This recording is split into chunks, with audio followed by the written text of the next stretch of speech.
For our Civic Action Project, we chose to focus on homelessness in Ann Arbor and Washtenaw County, specifically the lack of affordable housing, as well as the dangerous effects of seasonal homelessness that are often overlooked.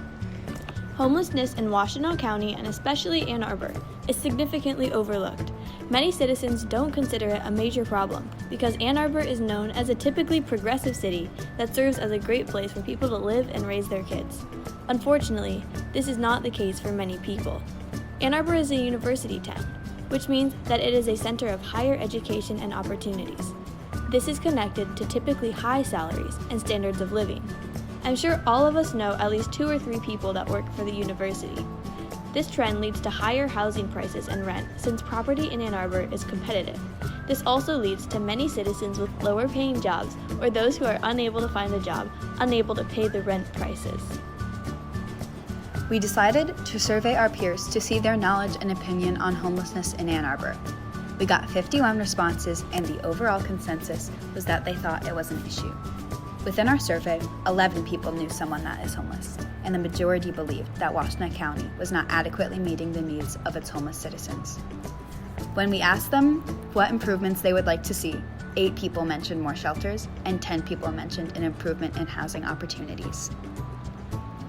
After this, we got in contact with 2 people from separate organizations, both dealing with the issue of homelessness. The first person we interviewed was Audrey Carey from Ground Cover News. She focused on the issue of affordable housing for the homeless. The next person we interviewed was Emmeline Weiner from the Delanis Center. She emphasized the lack of resources that the shelter has, from staff to funds to donations. Along with our interview, we got a tour of the shelter and what it provides for the homeless community.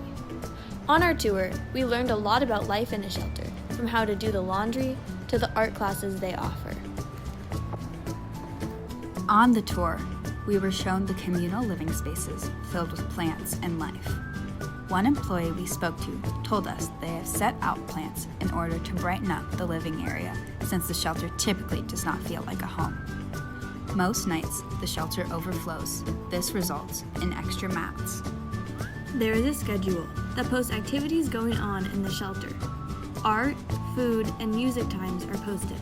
Blankets are frequently used in the shelter, along with their laundry room. Although some people don't have rooms at the shelter, they often use the laundry room. Artwork from the art classes are used to brighten up the hallways surrounding the individual rooms. Thank you to the Delanis Center for letting us take pictures. Our first civic action was sending out letters to our representatives. We wrote letters to Yusuf Rabi and Donna Lusinski, our district representatives, to ask them to push for legislation and awareness. We first emailed them. Then we decided to send them in the mail to Lansing and make sure they received our letters with our policy proposal. Landlords and property owners in Ann Arbor know that housing is so competitive here that if a tenant is unable to pay rent, they will always be someone else willing to be able to pay. Therefore, people with lower paying jobs are at a disadvantage. Landlords prefer not to house them because there is a greater possibility that they will be unable to pay their rent at all or on time, regardless of whether this is true.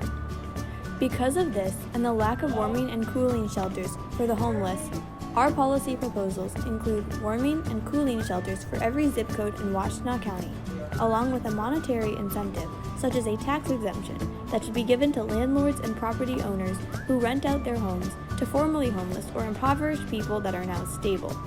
Then we put them in the mailbox and sent the letters.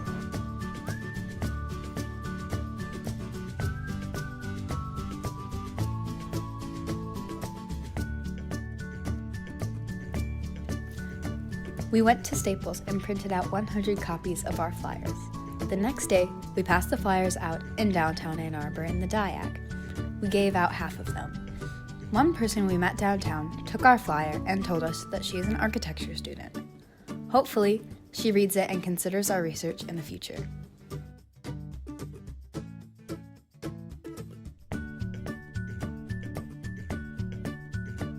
On the following Monday, we passed out the rest at Pioneer. Most people are willing to take flyers. Regardless, we believe that handing out information was the most direct way to spread awareness, and it was made a positive impact.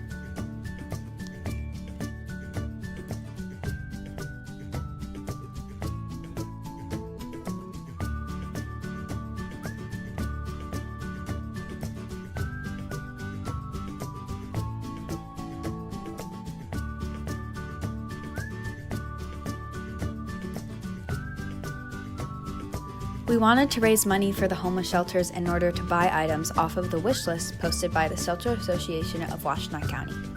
Most people donate to the shelters, but they often donate the same items, such as socks and clothes. Shelters need many other things, such as batteries, flashlights, chargers, and boots. We decided to make tip jars and place them at the registers of local businesses so that the tips will go towards the wish list items. We called at least 30 businesses, but only one business responded that could help us out.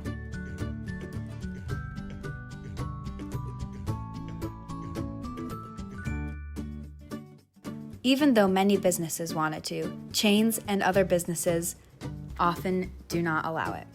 Thank you to Juicy Kitchen, who let us put our tip jar at the register. Since we only raised a little over $16, we decided to try something else.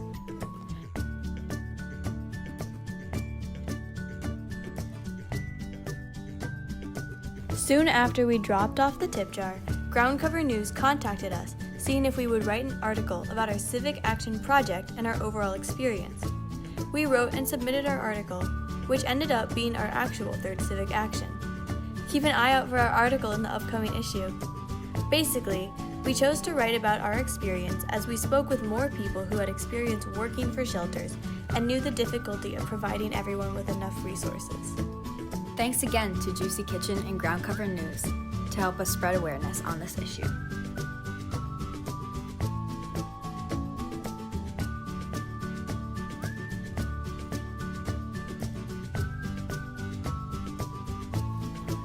The goal of our project was to help the citizens of Ann Arbor and also raise awareness about the severity of homelessness here and around Washtenaw County. We talked with multiple people who are surrounded by this issue daily and who have firsthand knowledge of this. They all agreed that it is not talked about as much as it should be, and through our interviews with them, we were able to come up with a plan that we believe is the most effective way to solve this issue, given the amount of time and resources for our Civic Action project.